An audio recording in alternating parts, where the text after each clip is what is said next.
Welcome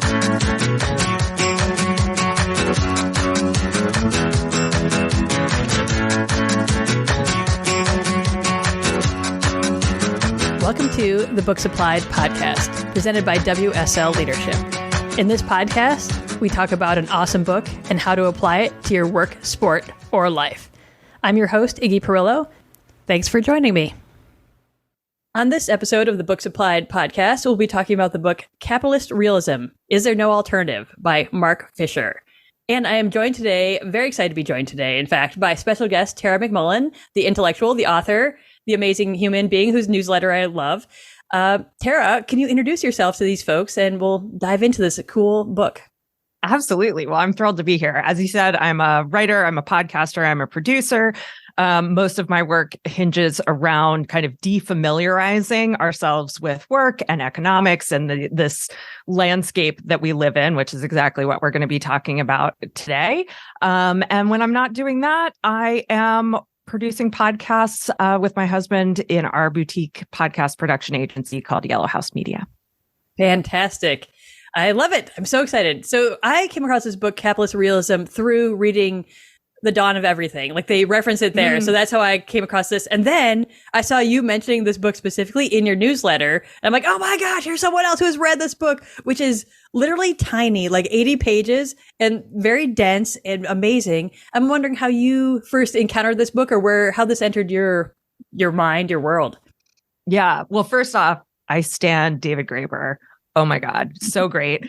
But also, so I found Capitalist Realism through my friend, Kate Strathman, who runs a bookkeeping firm called Wonderwell Consulting. And she is sort of like my mentor in radical thinking and radical business. She's my radical friend.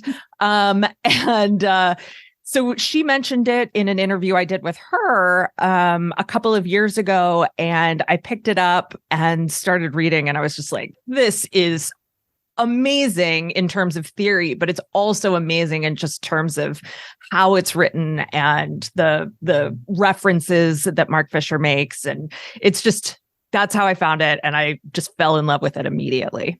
Yes. Speaking of his references, it opens with, he uses a lot of movie references, and I love movies and I love watching movies. So he opens it up with mentioning Children of Men, this movie from the, I think, early 2000s. I don't remember exactly, 2006, I guess. And sort of, I think there's this whole genre of like the dystopian future, everything's terrible kind of world. And I had not seen Children of Men. I'm like, okay, pause. I need to go watch this. It had been recommended to me before. And then I watched it. I'm like, oh my gosh, this movie is dark and sad. And he's like, cool, there's that, and this plot that's happening. But the reality is like describing the world that he lives in is this like extension of capitalism to the extreme, right? And I think that was just like a really fascinating way to enter into the world, very visually, of what he means by capitalist realism. And he makes Oh, go ahead. Sorry. No, he just makes a lot of great movie references. But yeah, carry on. No, he does. He does. Have you read the Children of Men book? I've not. Oh, highly recommend. Okay. The book. Okay. It's a little bit different from the movie, but they're both excellent in their own right. Yeah, I mean, I think that the Children of Men reference is really sort of emblematic of the whole argument that he's making throughout the book, which is that capitalism becomes this thing that is so deeply entrenched, so internalized, that we stop noticing all of the absurdity that we allow to happen because of the capital system. And so, with Children of Men, it's like, oh, well, society is literally grinding to a halt because there are no more children. But those same sorts of themes we can see today just in our current political moment and our current economic moment. The things that we allow to happen and don't think a single thing of are really absurd sometimes, often. Oh, yeah, absolutely. I think one of my favorite lines from the book is that control only works when we're complicit with it. That was like one of my most favorite lines. And because there's this huge dichotomy throughout the book between control, like, are we being controlled or are we controlling ourselves? Sort of like there's this other idea around being surveillance, and then internal sort of surveillance. Like we internalize this sense of control and surveillance in our lives, and it's fine. It's just how we do it. That's what's, we accept all these things as part of capitalist realism and the reality of this world that we can't escape. We don't understand a way out of, or we don't understand another alternative, I guess, is really how he phrases it. Yeah. So he's drawing on Foucault and Deleuze when he talks about surveillance and control. And so Foucault talked about the surveillance society, specifically in reference to like the idea of the panopticon, which was it's a circular prison with cells all around the outer circle facing inward, and then a guard tower in the middle. And the idea was that everyone could be watched all the time, but the inmates wouldn't actually even know if there was anyone in the guard tower. And so through the image of the panopticon, we can sort of start to notice how the external surveillance starts to become internal surveillance. And so from there, then Deleuze kind of morphs the surveillance society into the control society. And that's the move that he makes, where instead of being externally surveilled or externally controlled, we are now internally controlled. And as I was reviewing the book again for this conversation, when he was talking about sort of the pervasive atmosphere is the phrase he uses of capitalist realism, I was starting to think about another book that was written a few years later than Fisher's book, which is called Psychopolitics by the philosopher Byung-Chul Han. And that one is all about that sort of internalization of the managerial surveillance control. Like, how do I make myself the best worker that I can be in this system? Kind of situation. And I think for anyone who has kind of agonized over whether they're productive enough or efficient enough, or whether they've done enough or achieved the right things, like that is the narrative of capitalist realism, that pervasive atmosphere, the control society component of it. Absolutely. Like, we are so like a part of the system, and we can't disentangle from it in a way that is internalized. And so we are living this reality that we see externally, and we don't necessarily like externally, but we've still pulled it into ourselves. Like he really talks about how you can say like, oh, I don't like it.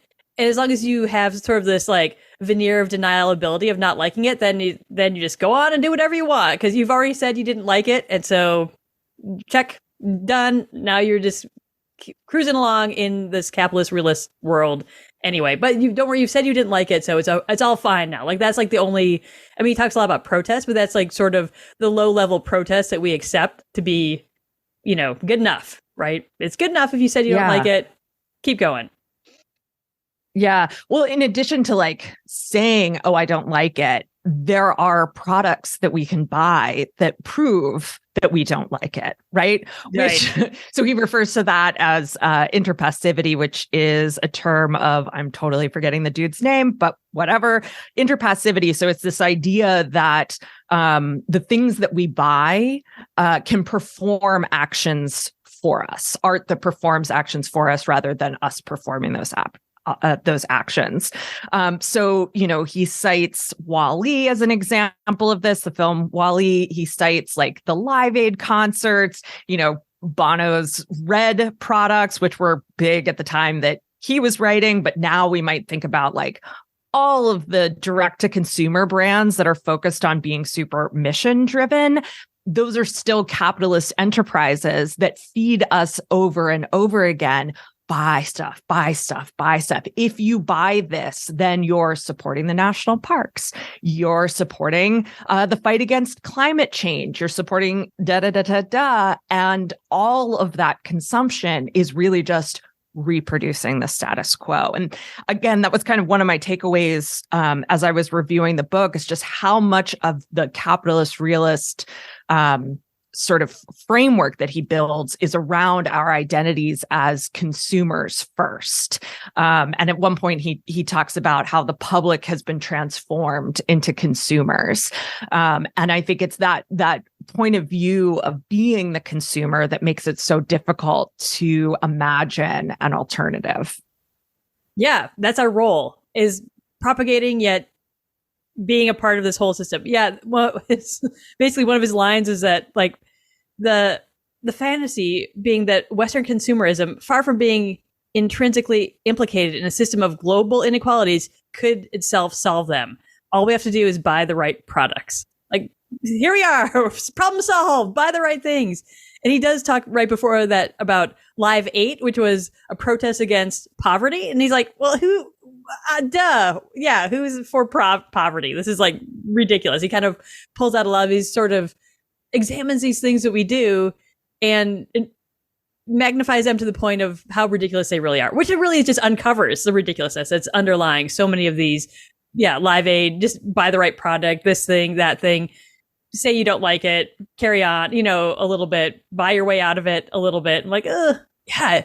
How do you see this playing out in terms of what you do, I guess, right? So we're painted into this corner. Like, we're in the system. We can't imagine a different system. We can't like just buy the right things. We can't just say we don't like it. So what then? I guess really is kind of the tiny little question, right?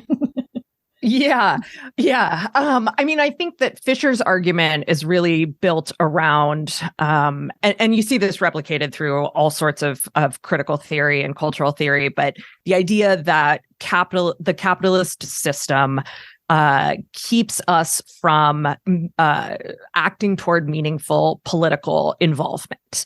And I've written before about how busyness, so like that worker bee internalized managerial kind of mindset, busyness has a function in the economy. And one of the functions of busyness is to keep us uninvolved in politics. Poverty is such a great example of this because there are countless studies of how to reduce or eliminate poverty. We actually know how to political will that's missing. It's not money. It's not like big unanswerable questions. We know exactly how to do it, and we don't. And we don't because we would rather spend our money on concert tickets or buying products instead of engaging in the political system and the political changes that would need to happen. But in terms of like the everyday, for me, one of the things that I do to be conscious of this in the everyday is thinking about what I am feeling compelled to buy. Just super simple. Like if a big piece of this is our identity as consumers, then I can start with my consumer identity as a way to, if not push back, because I don't know how much individual power I have, but as a way of like at least being conscious of the systems that I exist in. When I'm wanting to buy a new pair of jeans, or I want a new piece of jewelry, or I want this or I want that, I have to ask myself, why? Why do I want that? It's okay to want the thing. Like, that's fine. But who suggested or what suggested that I wanted that thing? Is it an ad that's been following me all around social media? Is it that brand got really good at appealing to, quote, people like me, right? Am I wanting to buy this thing because of what it says about me? Am I wanting to buy it because I'm tired and, burnt out and want something that's going to help me feel a little bit better? That's a really useful piece of information too. So anytime I'm thinking about spending money at this point, I'm really trying to locate where that desire to consume comes from. And that doesn't always change my buying decisions, although it does. But that makes the system visible. And part of what is going on with capitalist realism, with just sort of this whole like milieu of systems that we find ourselves in is that we don't see them.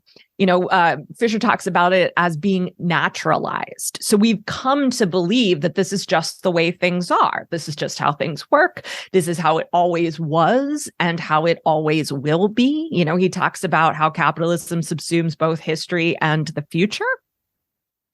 And so if I can make those systems visible to myself, then in that very small, personal yet political way, I'm able to question that system for myself. And I can't always escape it. Most of the time I can't escape it, right? Because I got to pay the bills and I got to do this and I got to do that. But at least I can see it. And I truly think that seeing it is like the first step. Absolutely. Absolutely. He talks about one of Margaret Thatcher's slogans, "There is no alternative," right? Yep. And that which like kind of encapsulates this whole process, like the idea that there is no alternative, but to even look at a very personal level, like, wait, there is an alternative here. I have a different choice I can make. I am an agent with some locus of control in this system, right? Versus there is no alternative. And like, it becomes an acronym later, like the, TINA. I'm like, oh, that's what that means. There is no alternative. And to tell people that there is no alternative is one thing, but to live in a system where you can't get your brain around imagining another alternative, it is an act of resistance to then think that there are alternatives. Like that little piece, I think what you were just saying is how to maybe not necessarily like protest or demonstrate, but like to subvert the system in very personal ways on a very like minuscule, granular day-to-day level. I see this thing, we're bombarded by ads constantly if we're online or literally out in the world. Every other bumper sticker is a, like a marketing for something or someone. And to think that I could make other choices. There are alternatives out there. Maybe it's like I think you're right. Like first step is to be aware, but also a pretty radical first step within this entire concept of there is no alternative. Yeah. Well, I'm glad you brought up Thatcher because, it's really easy, again, with this idea that capitalism subsumes history, it's really easy to believe that things have always just been this way. But, I don't know how old you are. I'm 40. I can remember growing up when things actually weren't that way, right? Things weren't this way in the early and mid 90s. It was still capitalism. It was still neoliberalism, but it had not taken hold in the way that it has today. And the reason for that is because Thatcher and Reagan in the 70s and 80s were going through the systematic deregulation and disentangling government from all of these different areas that up until that point in time, we had relied on government for, right? The 40s, 50s, 60s were a time when the government was, making jobs for people. It was making sure that, education was being done in a certain way. There was that, factories were starting, they were starting to clean up factory runoff and things like that.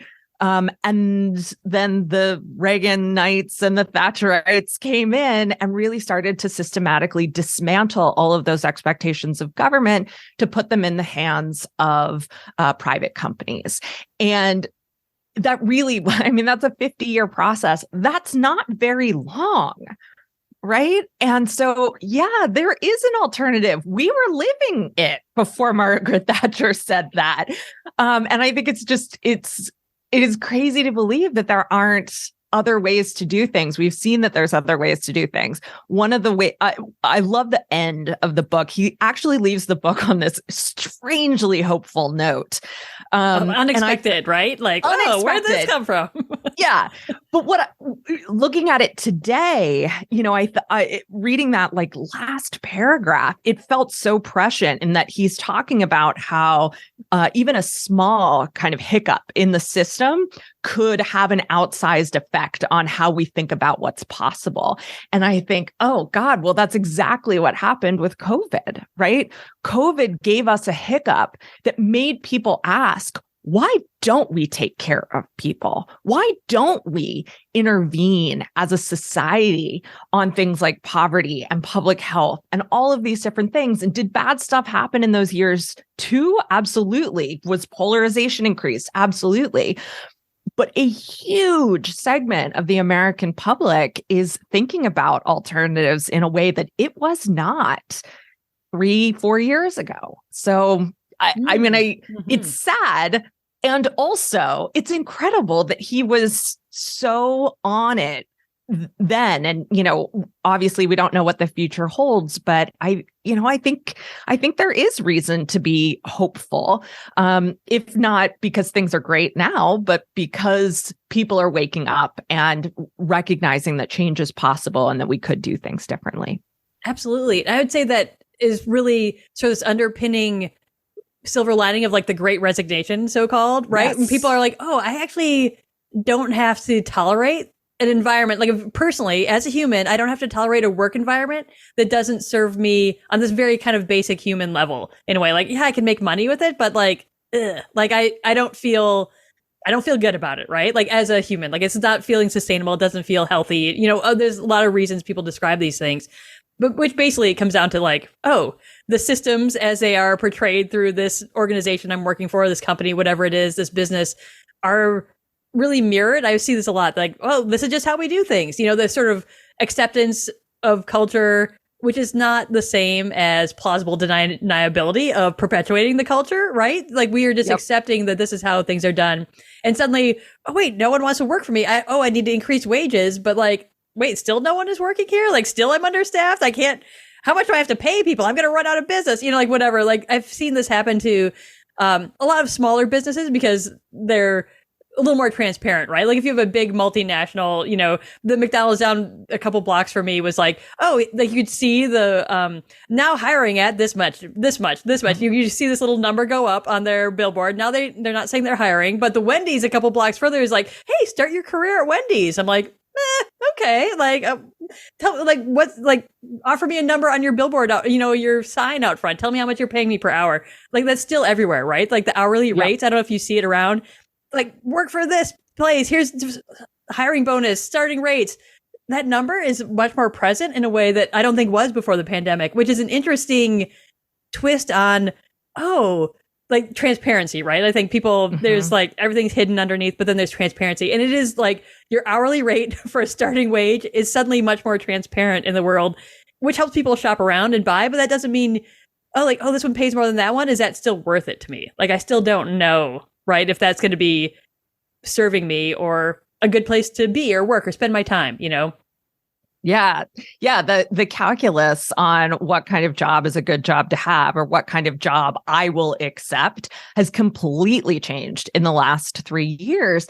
And we see pushback from the capitalist realist status quo, right? That there's a quote unquote labor shortage. There's not a labor shortage. There is a shortage of jobs that pay enough for a human being to survive in this world. That's what there's a shortage of. And, it's really easy to get sucked back into that labor shortage story. And that's the realism piece. It's like, oh, well, right. People don't want to work anymore. People are lazy. Other people are the problem. But what if it's not?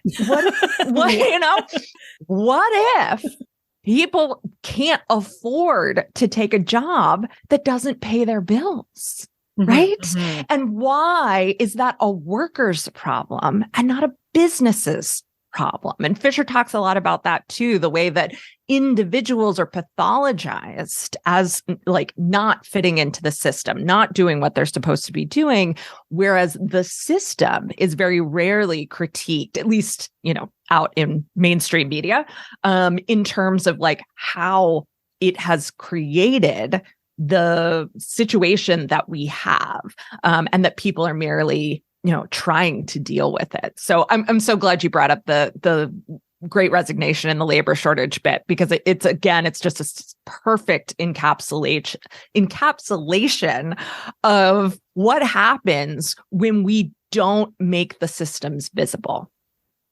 Absolutely. And I think it's I saw this great, I'm sure, post on social media somewhere that was, no one wants to work today. Everyone's lazy. Everyone's a bum. And it was like a newspaper article from like 1930. Like none of this is also new. Or like, oh my gosh, I can't believe there's this crazy labor shortage. Like we're gonna have to shut down. The economy's gonna grind to a halt. It's like from 1965. You know, like whatever. Yep. Like these are not new sentiments, right? But also what you were saying about Margaret Thatcher. Like Fisher says basically, I'm like, I lived through the 80s and 90s also, and that. Socialist realism was a viable possibility until the mid 80s. Then we're just like, okay, this is actually not a viable alternative anymore. We're going all capitalism all day. Everyone else is kicked to the curb. It's like a thought exercise. Like, what else would you do besides capitalism? Like, cool, enjoy your thought experiment, and we're going to carry on over here with capitalism and the labor shortage and the systems of capitalism put into a corporate environment where people are the cogs. I was talking to someone recently who was like, yeah, I want to do this thing, but I think I don't know if I want to be a cog in that wheel. I'm like, that is what you would be, at that place doing that, whatever. We can say that, but the reality is that's changing maybe our decisions on a personal level. But the bigger reality is that wheel still needs some cogs. Someone's going to fill them, like it's going to happen. It's going to change. It's going to like make its sign say you're paid $1 more an hour or whatever it is to sort of entice people in.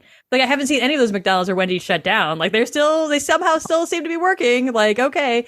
And those are obviously big, corporate multinationals, but there are, I think even on the smaller personal level, I think that's where you see change happening. The smaller businesses have closed down. And that's like the pandemic, like there's complicated pieces of a pandemic, right? That affect whether a small business can keep running or not. Like their overhead is much lower. Everything is just smaller.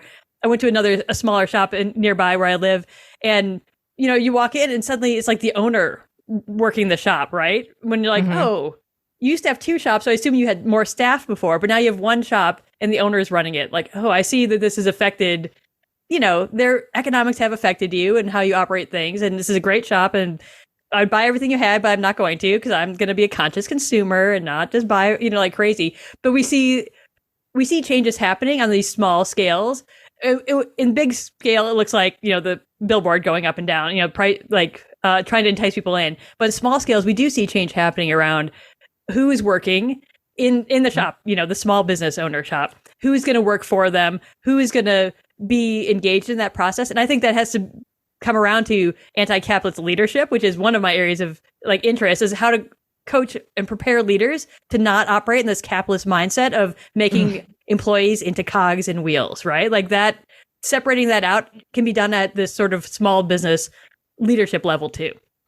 Yes. I'm so glad to hear that that's something that you're working on. It is absolutely something that I'm working on too. How do we excavate these systems from the ways we manage people, the ways we, work together, the ways we, just so excited to hear that. Yeah.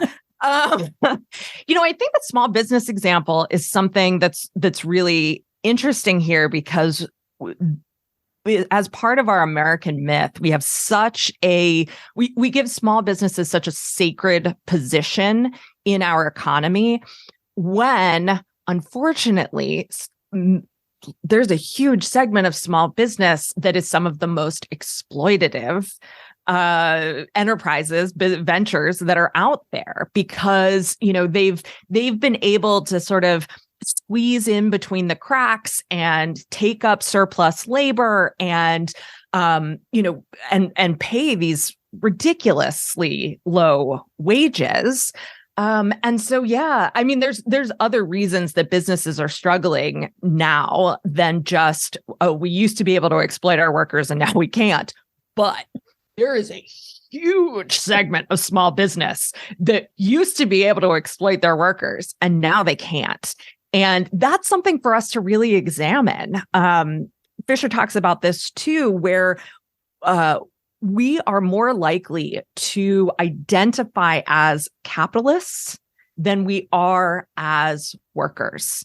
And small business owners find themselves in this middle where instead of being able to say, to kind of put themselves in the perspective of someone that they're employing for, $7.50 an hour or $10.50 an hour,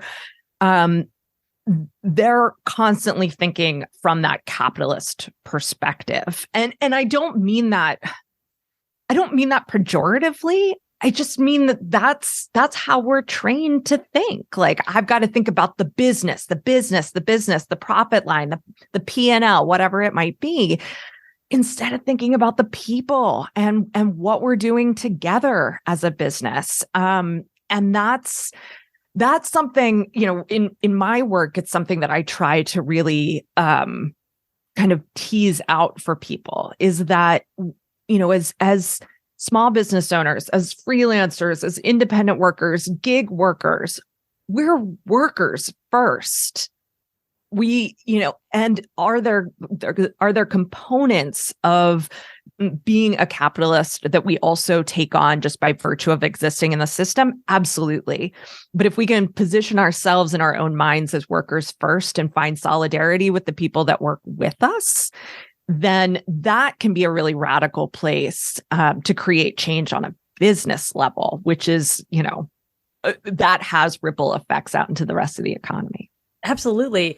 Some of the work I do is with businesses changing their internal policies, right? Mm-hmm. And so many businesses have policies, and specifically for me, it's around discipline policies. It's something I've been working on lately. A lot of businesses have this classic discipline policy, like really reminiscent of Foucault again, like this guy who's out there telling us, like, we need to discipline people by punishment, right? And intellectually. And the reality is he was reflecting this world where you need to sit in a certain way and be disciplined and show and maintain internal discipline, or you will be punished. And punishment is this motivator, but also this like hanging over your head all the time, right? As this way. And so many businesses have this sort of classic, it's called progressive discipline, which is very ironic, but it's, you get your verbal warning, then you get your written warning, then you get fired, and sometimes there's some coaching in there. Sometimes there's some, whatever, blah, blah, blah. But that's the policy of discipline, like within an organization in many places versus I think other places it's just like, well, you get fired and we try to work around not getting sued for, discrimination or whatever, blah, blah, blah.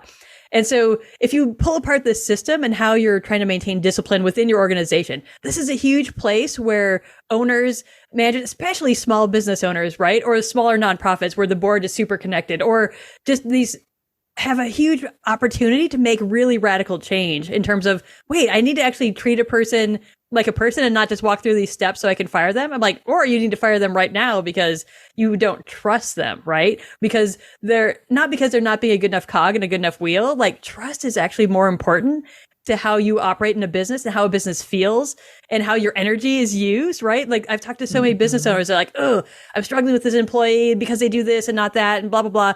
And I'm like, at the end of the day, it's you don't trust them to do the right thing. So either we can work on repairing trust, which is a very different discipline policy than written warning, verbal warning, fired, or we can like fire them now and like start over and hire with trust in mind versus hiring with resume productivity, right? Because we hire for productivity. We hire for, sometimes we're like, oh, we're not hiring for productivity now. We're hiring for runway, or like we think that they'll be able to get here with our, amazing mentorship or whatever along the way, which is still productivity in mind. Like, oh, we think the return on investment of hiring this human will pay off for the business down the road. Great. Instead of that, we could look at, I need to have people I trust that will communicate and trust, these pieces that are really amorphous and really difficult to pull out of, I think, a resume fundamentally. Someone can say, I studied communications. You're like, cool. I don't know, but the reality is, at a human level, your policies are sort of this backbone within many organizations. And they are just assumed like, oh, this is just how you do it. This is how you do conflict within a business. This is how you do these things without examining them and creating those sort of little pockets of revolution fundamentally, which is possible.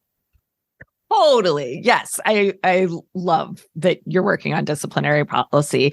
Yeah. I mean, I think that I talk a lot about how goals create culture, and it happens through the way values get operationalized. And so if the company's values are stated one thing and operationalized a different way through policy, whether it's disciplinary or whatever, then you're going to have a culture that breeds distrust, that reinforces hierarchy, all of these different things. And you've got to be able to create the operations in a business that kind of build that radical foundation from the bottom up. The other thing that I was thinking about when you were talking about sort of resumes is that a lot of hiring, I think, happens, yes, from productivity, but also from a perspective of conformity. Who can we hire that will do things the way we want them to be done?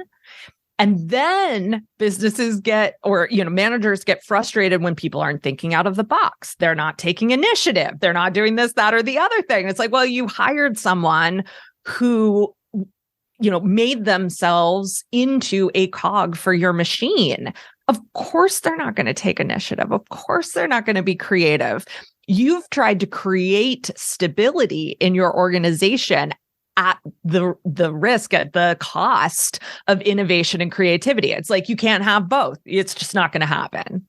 Absolutely. It makes me think of this very dicey term, cultural fit, right? When we're trying to find people to fit within an organization, and organizational identity, which I love. I also do work on your stated values and your actual values. And that's, it sounds like a gap I know that you work within too. Like, oh, here's what we say we do. And it's like the poster is the list of mission and vision and values on the website. But then you go and talk to the people like, cool, well, how do you operate here? What actually guides your decisions? I talk a lot about your decision making on a day-to-day basis, which forms your habits. Your habits are that fossil record of your values in action. So if we look at your decision making, we're sort of at this middle point, but if we look at the habits of how you operate in this business, that is your business's values, also culture. And so if we're looking at cultural fit, we want people to slide into this space. Yeah, we're hiring for someone we think is going to do what we want to do without a lot of effort, right, on our part. Exactly. And so then they do what we want to do without, that's exactly right. Sacrificing initiative, creativity, these different things. Or then they do take initiative and you're like, whoa, I didn't say you could do that. Oh my God. Why are you off the, rails over here? What's going on? It's, there's so much more room for nuance in there. And again, the classic, I think, American system is it's all a dichotomy. They're right or they're wrong. They're fitting in or they're not. There's obviously this gray zone, but that's, I think, the gray zone of learning and growing as an anti-capitalist leader and as creating a workplace that is something that actually works for the people and is supportive and meaningful, I think, in a different way. Yeah. And to kind of bring things back to the individual level too, because all of this kind of organizational change, societal change starts with the individual. I think the difference between stated values and sort of lived values, or the values that are actually being applied, happens on an individual level too. And it's one of the reasons I focus so much on making systems visible, because you can say, well, I value equality in my community. I value justice. But if you keep operating within the systems that we have without intentionality, without, recognizing how those systems are working against justice, working against equality, well, then are those really your values? And, kind of to the psychopolitics idea, that's the thing that we need to notice and defamiliarize. And Han talks about depsychologized, which I don't think that's probably a great word to use, but there's a mindset shift, right? We have to recognize that doing things the way that we've thought we're supposed to do them is probably not aligned with the values that we have. And it doesn't mean that we can be, 100% perfect anti-capitalist. There's no such thing. But it does mean, I think, that we can make more intentional, make more recognizable the ways in which our actual values tie to our actual actions. The actual values that we are actually living in the moment, not those aspirational values, which in my world is always honesty, integrity, and then one thing based on a weird experience you had as a young person, right? Those are your values. We know that every organization has that.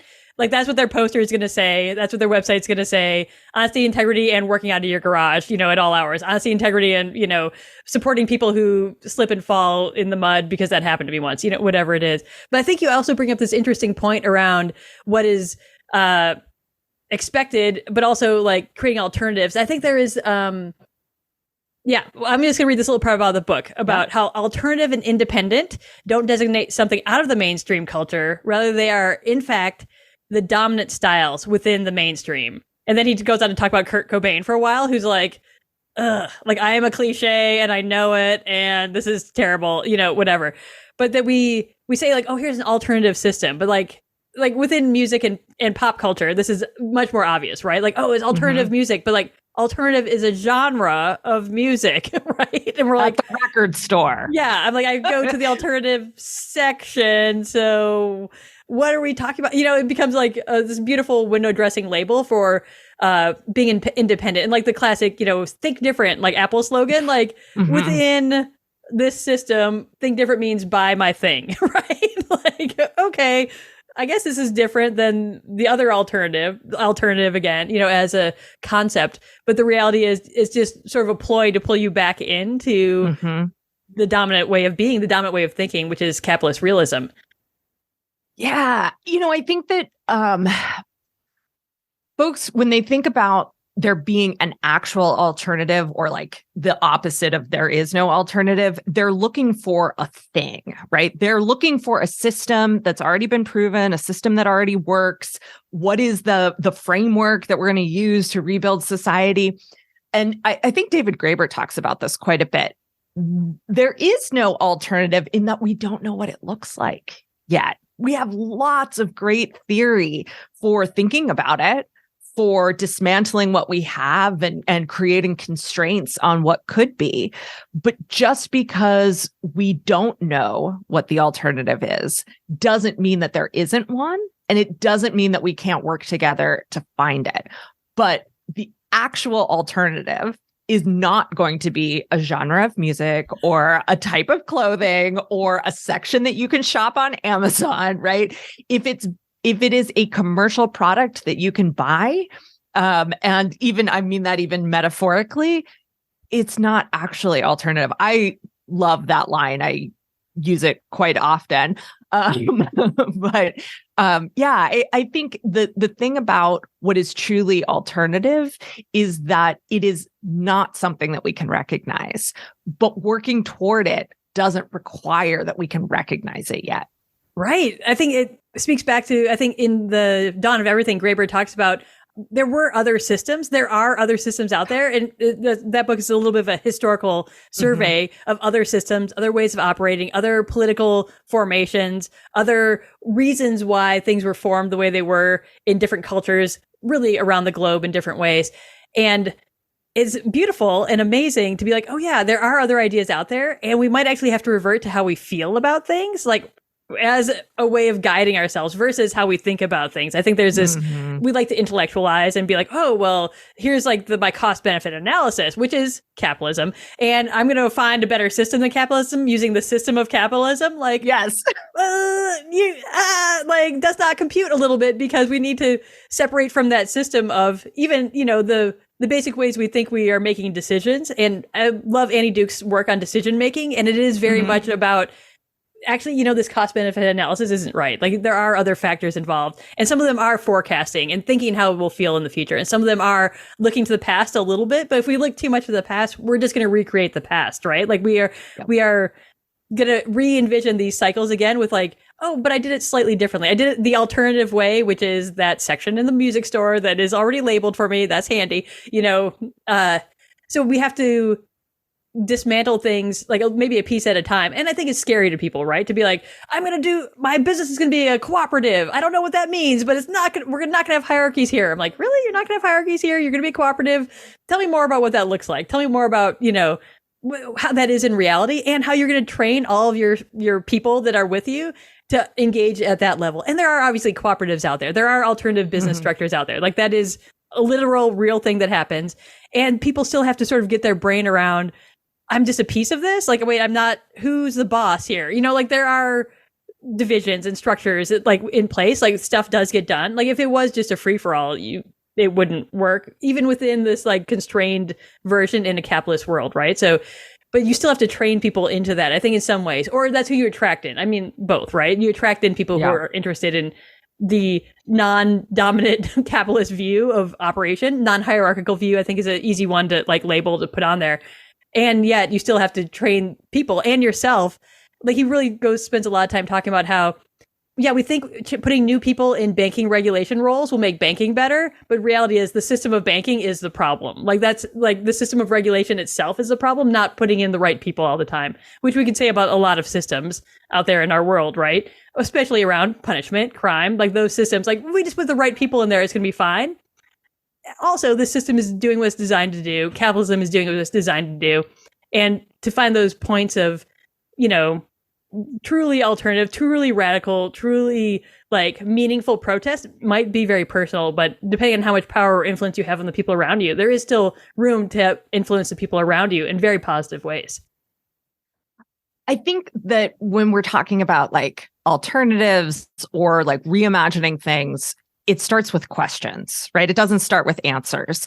So like the should this be a owner, an owned business with a hierarchy, or should this be a cooperative? It's like, well, what could it look like to have a business that operates on consensus instead of hierarchy? What could it look like if the owner shared profits equally among employees? What other questions would we need to ask? What other areas would we need to rethink? It's the same thing on a societal level too. It's just starting to ask questions. Why is there poverty? Why is such a big segment of our population living below the poverty level? And also, why is the poverty line as low as it is in the first place? Why is that? And not being we can't be pacified by the answers to those questions that have been supplied by the existing system. We have to look at the ways in which those questions are acknowledged as real and valid, and the ways, like I said earlier, researchers are looking at how things can be eliminated. Why is it that our minimum wage is so far below a living wage? Why is it that we're willing to roll back child labor laws in the year of our Lord 2023?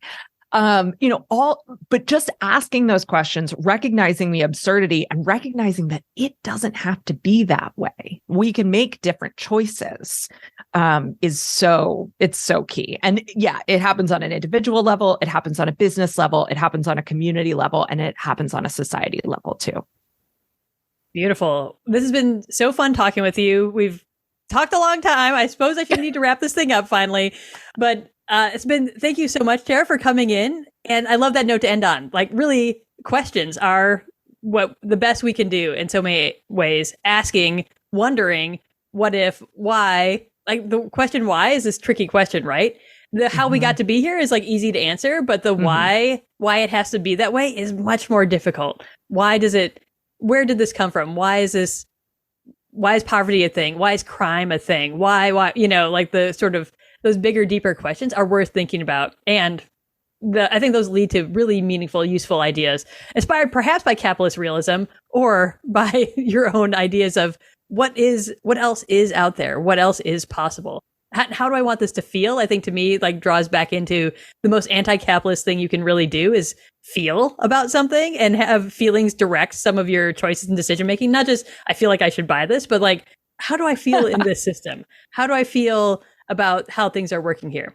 Anyway, this has been an awesome conversation. Any last thoughts you want to end on? I feel like all the questions are beautiful way to wrap this thing up. I think that's a good place to leave it. If I started talking more, I'd go for another hour. So let's leave it there. Me too. That's beautiful. Thanks so much, Tara, for talking with me today about capitalist realism. And it's been awesome chatting with you. Thank you. This is so much fun.